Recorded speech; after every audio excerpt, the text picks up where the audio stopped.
Muhamet Aliu ishte një shqiptar I lindur në vitin 1769 në pjesën europiane të perandorisë osmane.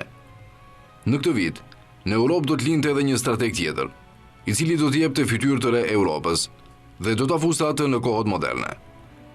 Ai ishte Napoleon Bonaparte. Si Bonaparte në perëndim, edhe Muhamet Aliu në lindje do të jepnin botëve të tyre çelësin e ndryshimeve të mëdha dhe progresit në fushat ushtarake, ekonomike dhe politike. Muhamet Ali Pasha apo Haxhi Muhamedi, siç ai njihej pas vizitës që kreu në qytetet e shenjta në Mekë dhe Medine, është një nga njerëzit më të spikatur që historia shqiptare e shekullit 19 ka prodhuar. Ai u lind në qytetin e Kavallës, që në atë kohë ishte një port I vogël I Rumelisë apo pjesës europiane të perandorisë. Kavalla shtrihej rreth 90 milje në lindjet e Selanikut dhe quhej për cilësinë e lartë të duhanit që toka e këtij vendi prodhonte. Babai Muhamet Aliut ishte bimbash I Kavallës dhe kishte emigruar në këtë qytet nga fshati I bukur I Korçës, Zëmblaku, disa vite përpara lindjes së djalit. Ai do të vdiste ndërsa I biri ishte ende I ri dhe për këtë arsye Çorbaxhiu apo bashkiaku I Kavallës do ta mbante pranë dhe kujdesej për të birin e korçarit të vdekur si për djalin e tij. Në kohën kur Muhamet Aliu ishte ende I ri dhe nën kujdesin e Çorbaxhiut, në disa fshatra përreth Kavallës, disa grek kishin nisur të rebelohen ndaj eprorëve të tyre shqiptar dhe refuzonin të paguanin taksat. Çorbaxhiu ishte I pavendosur se si të sillej me rebelët grek. Muhamet Aliu, në krye të një batalioni shqiptarësh, do të vinte në kontroll fshatrat rebelët zonës, të cilat pas kësaj do t'i bindeshin guvernatorit të tyre të Kavallës dhe do të paguanin taksat në mënyrë të rregullt. Suksesi Muhamet Aliut e mahniti Çorbaxhiun, I cili emroi djaloshin Bylyk Bey, apo komandant të policisë së qytetit.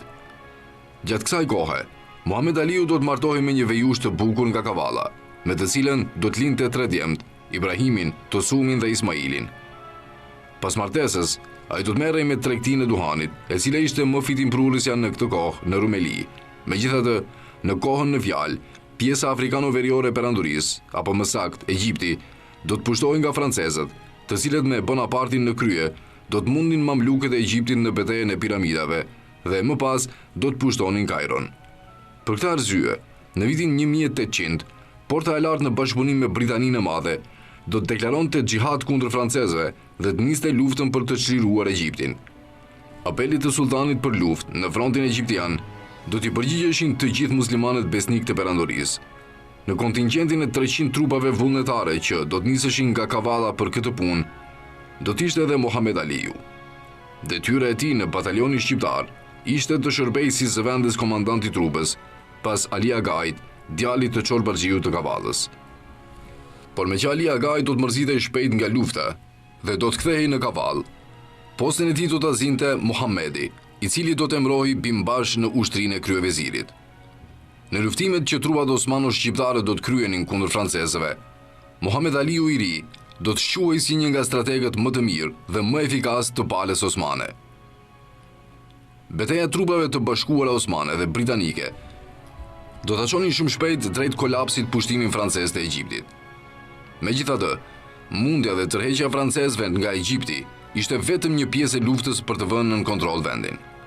Problemi kryesor që Egjipti do të haste pas largimit francezëve ishte se kush do ta kontrollonte atë. Ndërsa Stambolli kërkonte të emronte njerëzit e tij, forcat brenda vendit dhe intrigat britanike kërkonin të instalonin njerëzit e tyre për ta qeverisur vendin e madh arab. Në përplasjet e shumta që ndodhen në Egjiptin e pas luftës, ish bimbashi osman, Muhamet Aliu, do të shfaqej si një nga lojtarët më të aftë të betejës për pushtet dhe pozitë. Duke patur që në vitin 1803 nën komand batalionin e shqiptarëve, Muhamet Aliu do t'i duhej të përballej me fuqinë e bejlerëve vendas të njohur si mamlukët, që udhëhiqeshin nga 2 fraksione, njëri I drejtuar nga Osman Bey Bardisi dhe tjetri nga Muhammed Bey Al-Alfi. Kundër bejlerëve egjiptian, fronin e Egjiptit nga ana osmane e pretendonin 2 rival të fuqishëm osman. I pari dhe më I rrezikshëm ishte një turk I quajtur Husrev Pasha dhe pas tij vinte një komandant shqiptar I quajtur Tahir Pasha. Etja për pushtet do ta kthente Egjiptin e viteve 1803-1805 në një zonë të vështirë për të jetuar. Këtu duhet përmendur që në krahun e osmanëve, forca më e vështirë për të vënë nën kontroll ishin shqiptarët.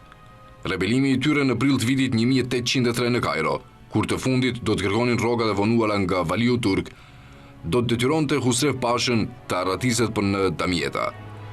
Pushteti i lënë bosh nga Husrefi do të merrej nga Tahiri, i cili lidhi aleancë me mamlukët e Egjiptit të sipërm për të mos lejuar Husrefin të kthehet më në Kairo. Megjithatë, Tahiri do të vritej pas disa kohësh dhe komandën e trupës shqiptaro-turke do ta merrte Mohamed Aliu. Detyra e parë që vihej para Pashait pas marrjes së komandës së trupave shqiptare në Egjipt ishte vënia e rendit në vend dhe mundja e Husref Pashës në Damieta që pretendonte të shpallej vali i Egjiptit. Përveç të parit, Mohamed Ali Pashës do t'i duhej të shtypte edhe pretendent të tjerë për fronin e Egjiptit, siç ishin mamlukët, Mohamed El Alfi dhe Osman Bey Bardisi. Duke përdorur aftësinë e trupës shqiptare dhe influencën e popullatës së Kairos, e cila në Pashain shqiptar shihte dorën e hekurt që mund të sillte paqe në vend, ai do të mundte kundërshtarët e tij njëri pas tjetrit. Pas shtypjes së tyre, lufta civile në Egjipt do të vinte drejt fundit. Për t'i dhënë fund asaj, do të kontribonin shumë edhe hoxhallarët e lartë të Universitetit të Esherit, të cilët më 14 mars 1805 i kërkuan sultanit të zgjedh Mohamed Aliun si vali të Egjiptit. Fermani konfirmues nga Stambolli për kërkesën egjiptiane do të vinte më 12 maj 1805, një ditë të diele në mëngjes, kur sheikët e Kairos, të mbledhur në portën e kadiut të qytetit, do ta deklaronin Mohamed Aliun guvernator të Egjiptit. Emrimi i pashait shqiptar në fronin e Egjiptit nuk do të mjaftonte për të qetësuar vendin. Në vitin 1807, vendi do sulmohet nga britanikët, të cilët do të pezmatohen nga vendosja e rendit në Egjipt. Megjithatë, ato do të thyhen nga armata egjiptiane në Rosetta dhe më pas do të detyrohen ta braktisin Aleksandrinë. Por britanikët nuk ishin të vetmi që do të mërziten nga fitoret e Mohamed Aliut. Smir mbi pushtetin e valiut shqiptar do të kishte edhe në Stamboll. Husref Pasha, që kishte parë karrierën e tij të shkadrohej nga shqiptarët në Egjipt, e nxiste sultanin ta shihte në punësin e tij në Egjipt, jo më si vartës, por si një kundërshtar. Përveç kësaj, bejlerët mamluk që Mohamed Aliu kishte shtypur më parë, tashmë të rigrupuar rreth Elfi Beut e duke patur mbështetjen e britanikëve, kishin nisur të rebeloheshin kundër valiut të Kairos. Për të eliminuar një herë mirë rrezikun mamluk, më 1 mars 1811, Mohamed Aliu do të bënte një veprim që vetëm të fundit mund t'i shkonte ndërmend. Pasi në Arabinë asaj kohe, sauditët kishin pushtuar qytetet e shenjta dhe ndalonin haxhin të kryenin haxhin. Mohamed Aliu, si vali i Egjiptit që ishte, kishte për detyrë të kujdesej për rendin dhe qetësinë në qytetet e shenjta. Me lejen dhe urdhrin e sultanit, ai kishte vendosur të dërgojë djalin e tij, Tosun Pashën, për të çliruar dhe vendosur rregull në tokën e shenjtë. Për të përshëndetur dërgimin e ekspeditës kundër rebelëve, Pashai do të ftonte në kështjellën e Kairos pjesën më të mirë të Paris mamluke. Rreth 400 vet do të priteshin me ceremoni madhështore nga kujdestari i xhamive të shenjta. Pasi paria hyri në kështjellën e qytetit, në cilin ishin sarajet e Pashait, dhe njëherë e një kohë që strehuar vetë Salahuddin Ejubi, do të ndodhte një nga masakrat më të papara të historisë së lindjes së mesme. Trupat shqiptare në udhëheqjen e Tosun Pashës do të rrethonin kështjellën dhe masakrojnë brenda mureve të saj të gjithë bejlerët e pabindur mamluk, në të njëjtën mënyrë siç do të bënte edhe Ali Pasha disa vite më vonë me kardiciotët në Toskëri. Nga masakra e Mohamed Aliut do të shpëtonte vetëm një be i vetëm, i cili pas kësaj do të mbushte me panik gjithë Egjiptin për atë që kishte parë. Zgjidhja e çështjes mamluke do të ndiqej nga Mohamed Aliu edhe me një hap tjetër të rëndësishëm drejt konsolidimit të shtetit egjiptian. Pasi deri në këtë moment Mohamed Aliu ishte mbështetur në forcën e ushtarëve shqiptar, të cilët jo vetëm që ishin të pakët në numër, por shpesh edhe shumë tekanjoz, mbas shkatrimit të mamlukëve, ai nisi themelimin e ushtrisë së rregullt egjiptiane.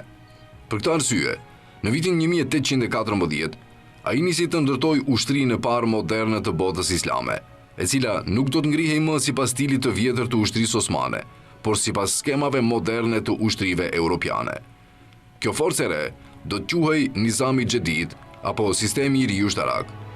Ajo do drejtohej, strukturohej dhe stërvitej nga një kolonel francez i Pashajt, i quajtur Seves, i cili më vonë do të konvertohet në islam dhe ndroi emrin në Sulejman Pasha.